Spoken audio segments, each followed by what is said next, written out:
What if a serial killer stalked the streets of Los Angeles for over 2 decades, hiding in plain sight, while the city's most vulnerable women disappeared one by one into the darkness? Welcome to Sherlock Mode. The year was 1985. Los Angeles was a city on edge, gripped by the crack cocaine epidemic that had turned once thriving neighborhoods into war zones. South Central Los Angeles bore the brunt of this crisis, where poverty, addiction, and violence had become daily realities. In this chaos, when another body was found in an alley, it barely made the news. The victims were society's forgotten, women struggling with addiction, some working as prostitutes, trying to survive in a world that had turned its back on them. On August 10, 1985, the nightmare began. Deborah Jackson, a 29-year-old woman, was found shot 3 times in the chest in an alley near West Gage Avenue. She would become the first known victim of what would later be called the most elusive serial killer in LA history. But Deborah would not be the last. Over the next 3 years, more bodies would surface across South Los Angeles, each bearing the same horrifying signature: young black women, shot with the same weapon, their bodies discarded like trash in alleys and dumpsters. Henrietta Wright, 35, found dead from multiple gunshot wounds in Hyde Park. Barbara Ware, 23, discovered in an alley near Vernon Avenue. Bernita Sparks, 26, her life cut short by the same relentless killer. The killer was methodical, calculating. He targeted women who were vulnerable, often involved in drugs or prostitution. Their disappearances didn't trigger widespread panic or media attention. They were society's invisible, and their deaths went largely unnoticed.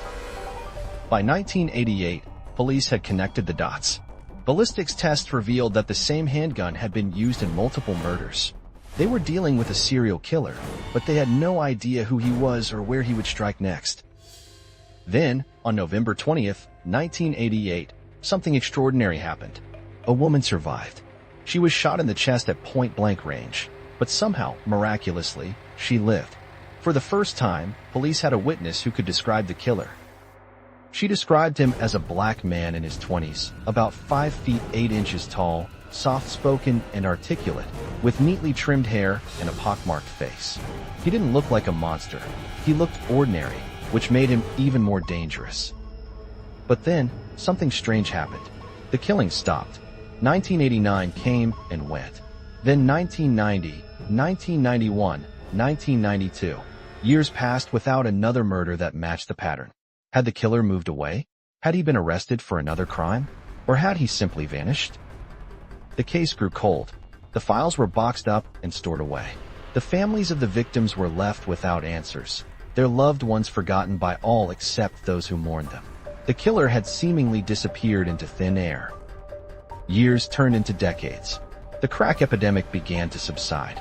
South Los Angeles slowly started to heal. But the families never forgot. They never stopped demanding justice for their daughters, their sisters, their mothers. Then, in March 2002, the nightmare returned. Princess Berthamir, just 15 years old, was found dead in Inglewood. The innocent teenager had been shot with the same distinctive weapon that had been silent for over 13 years. The killer had awakened from his long slumber. This extended break in his killing spree would earn him a chilling nickname that would haunt Los Angeles for years to come: the Grim Sleeper. More bodies followed. Valerie McCorvey, 35, found in 2003. Alicia Alexander, 18, discovered in 2007. The pattern was identical. Young black women, shot and discarded, their lives ended by the same merciless killer. The Los Angeles Police Department formed a special task force.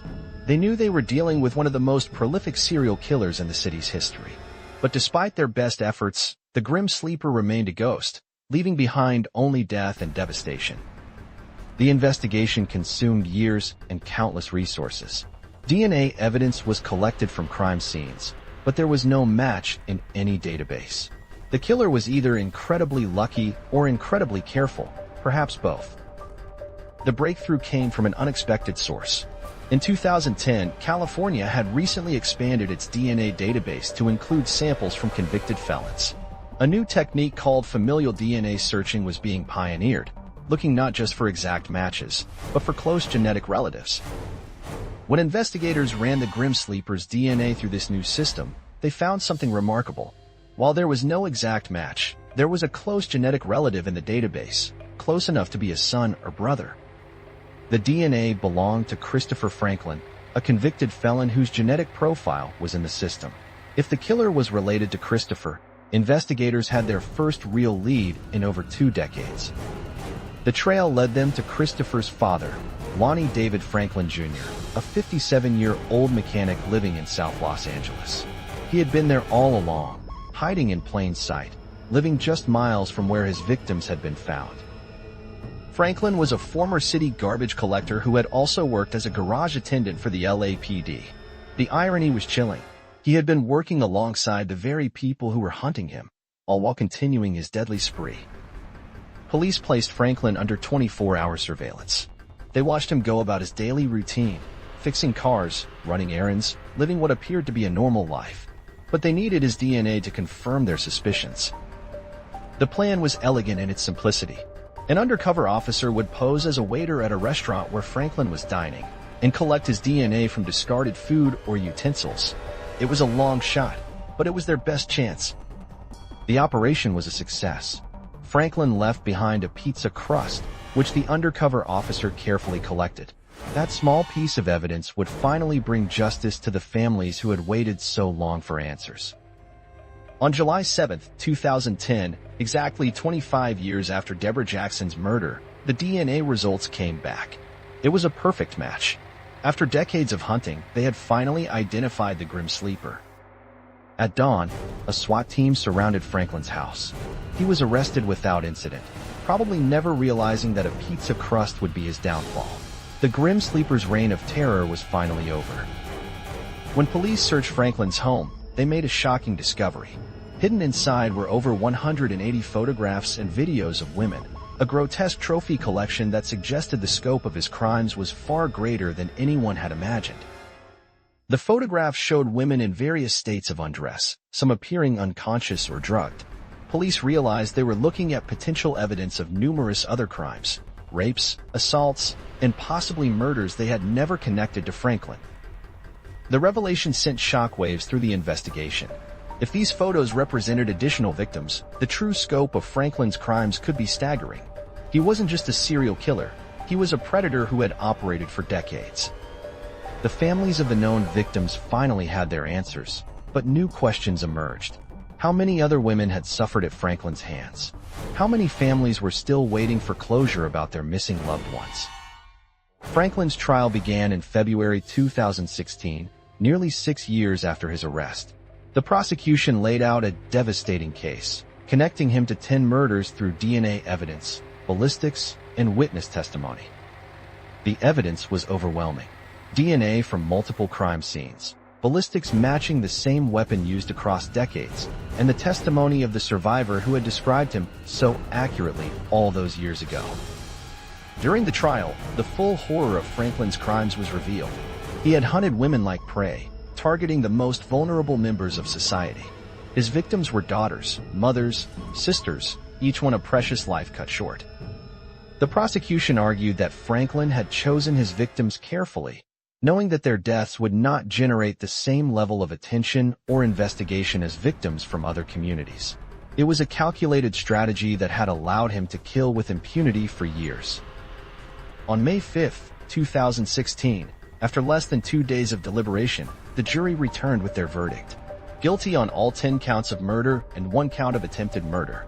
The Grim Sleeper had finally been held accountable for his crimes. The penalty phase began immediately. The prosecution sought the death penalty, arguing that Franklin's crimes were so heinous and his victims so numerous that he deserved the ultimate punishment. On June 6, 2016, the jury recommended death.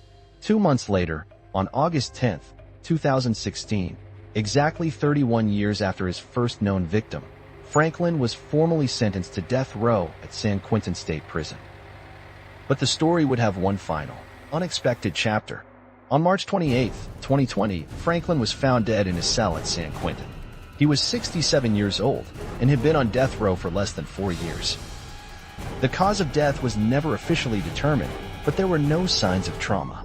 Franklin had died of natural causes, taking any remaining secrets to his grave. The Grim Sleeper case changed how law enforcement approaches serial killer investigations.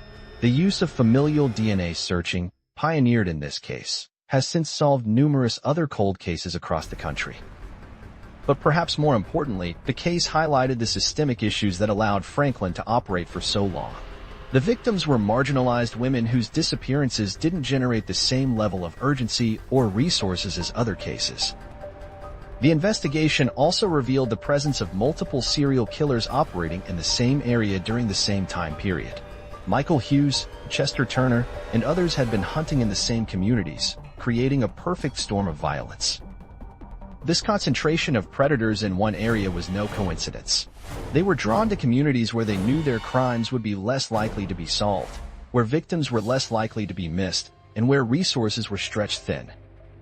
The question remains, how many of the 180 women in Franklin's photographs were additional victims? Police were able to account for most of them, but about 30 remained unidentified or their circumstances unexplained. Some experts believe Franklin may have been responsible for 25 or more murders, making him one of the most prolific serial killers in American history. But without confessions or additional evidence, the true scope of his crimes may never be known. The case also raised questions about how Franklin managed to evade capture for so long while working for the city and even the LAPD. Did his position give him insights into the investigation? Was he able to stay one step ahead because he knew how police operated? The 14-year gap that earned him the nickname Grim Sleeper remains one of the most puzzling aspects of the case. What made him stop killing in 1988? And what triggered his return in 2002? Some criminologists theorize that Franklin may have been in prison for other crimes during this period, or that he had moved away from Los Angeles temporarily. Others suggest he may have continued killing, but became more careful about avoiding detection. The survivor from 1988, who provided the crucial description that would later help identify Franklin, showed incredible courage. Her testimony was key to the conviction, proving that even in the darkest circumstances, justice can prevail. The families of the victims became powerful advocates for change, demanding that law enforcement treat all victims equally regardless of their background or circumstances. Their voices helped ensure that no future victims would be forgotten. The Grim Sleeper case became the subject of documentaries, books, and films, including Tales of the Grim Sleeper, which examined the social and economic factors that allowed Franklin to operate undetected for so long. Today, the neighborhoods where Franklin hunted are slowly healing.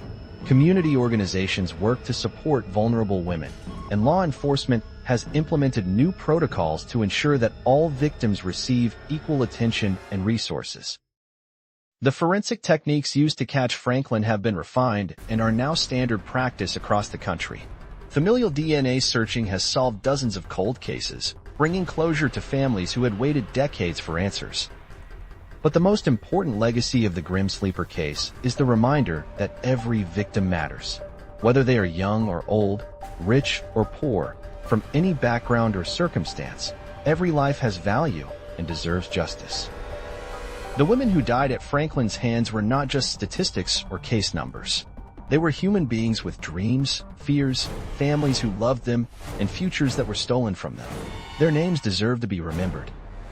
Deborah Jackson, the first victim, was more than her tragic end. She was a daughter, a friend, a person with hopes and dreams. Her death began a nightmare that would last for decades, but it also began a fight for justice that would never end. Princess Bertha Muir, the youngest victim at just 15, represents the most heartbreaking aspect of Franklin's crimes. She was a child with her whole life ahead of her, cut down before she had a chance to experience the world. The investigation into the Grim Sleeper revealed the best and worst of human nature. It showed how society can fail its most vulnerable members, but also how determination and justice can prevail even after decades of darkness. The case also highlighted the importance of persistence in law enforcement. The detectives who worked this case for decades, following every lead and never giving up, embodied the principle that justice delayed is not justice denied. The breakthrough that finally caught Franklin came from a combination of old-fashioned detective work and cutting-edge science. It showed that sometimes the most advanced technology must be paired with basic human persistence to solve the most difficult cases. The undercover operation that collected Franklin's DNA from the pizza crust was a masterpiece of police work. It was simple, elegant, and effective, proving that sometimes the best plans are the simplest ones. Franklin's arrest after 25 years was more than just the capture of a killer. It was a promise kept to the families of the victims, a vindication of those who never stopped believing that justice would eventually come. The trial was not just about one man's crimes, but about a system that had failed to protect its most vulnerable citizens. It was a reckoning that went beyond Franklin himself to examine the broader issues of inequality and neglect. When Franklin died in his cell in 2020, he took with him any chance of learning the full truth about his crimes. There would be no deathbed confession, no final revelation about additional victims, no closure for those still searching for answers. But perhaps the most chilling aspect of the Grim Sleeper case was how ordinary Franklin appeared to be. He was a neighbor, a co-worker, a man who blended into the background of everyday life while harboring the darkest of secrets. This ordinariness was part of what made him so dangerous. Serial killers are not always the monsters we imagine them to be. Sometimes they are the people we pass on the street, work alongside, or live next door to. The Grim Sleeper case serves as a reminder that evil can wear many faces, and that the most dangerous predators are often those who appear most normal. It is a sobering lesson about the darkness that can lurk behind the most mundane exteriors. In the end, the story of the Grim Sleeper is not just about one man's crimes, but about the resilience of the human spirit in the face of unspeakable evil. It is about families who never gave up hope, investigators who never stopped searching, and communities that came together to demand justice. The case changed how we think about serial killers, about DNA evidence, about the importance of treating all victims equally. It left a legacy that extends far beyond the courtroom and into the very fabric of how we pursue justice in America. Today, when investigators face seemingly impossible cases, they remember the Grim Sleeper. They remember that no case is too cold, no evidence too old, and no victim too forgotten to deserve justice. They remember that sometimes, justice comes not through dramatic breakthroughs, but through the patient accumulation of evidence and the refusal to give up. The Grim Sleeper's reign of terror lasted for over 2 decades, but his capture proved that time does not diminish the pursuit of justice. In the end, it was not his cunning or his careful planning that mattered, but the determination of those who refused to let his victims be forgotten. The pizza crust that brought down one of LA's most elusive serial killers reminds us that sometimes the smallest pieces of evidence can solve the biggest cases. And sometimes, justice comes not with a bang, but with a whisper. In this case, the whisper of DNA speaking across decades to finally name the monster who had hidden in plain sight. If you enjoyed unraveling this mystery, like and subscribe to Sherlock Mode.